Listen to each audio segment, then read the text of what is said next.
बड़ा दरख्त था जिसके नीचे मौलवी साहब बैठकर बच्चों को पढ़ाते थे। बच्चे बड़े शौक से पढ़ते थे क्योंकि मौलवी साहब बड़े शीरी ज़बान थे। एक दिन मौलवी साहब ने बच्चों से कहा, बच्चों, आज हम एक नई सबक पढ़ेंगे। बच्चों ने खुश होकर कहा, जी मौलवी साहब, क्या सबक है? मौलवी साहब ने कहा, आज हम सिला रहमी का सबक पढ़ेंगे। बच्चों ने पूछा, मौलवी साहब, सिला रहमी क्या होता है? मौलवी साहब ने कहा, सिला रहमी ये होता है कि अपने रिश्तेदारों के साथ अच्छा सलूक करो। बच्चों ने पूछा, कैसे अच्छा सलूक करूं? मौलवी साहब ने कहा, तुम अपने रिश्तेदारों से मिलते रहो, उनके साथ एहसान करो, उनकी मदद करो। बच्चों ने कहा, मौलवी साहब, ये तो बहुत अच्छा सबक है। मौलवी साहब ने कहा, हाँ बच्चों, सिला रहमी बहुत अहम है, ये हमें एक दूसरे के करीब लाता है।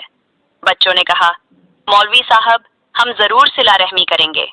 मौलवी साहब ने कहा, बहुत अच्छा बच्चों, अब हम सबक शुरू करें। बच्चों ने सबक शुरू किया और बड़े शौक से पढ़ा। जब अब खत्म हुआ तो बच्चों ने कहा, मौलवी साहब, शुक्रिया,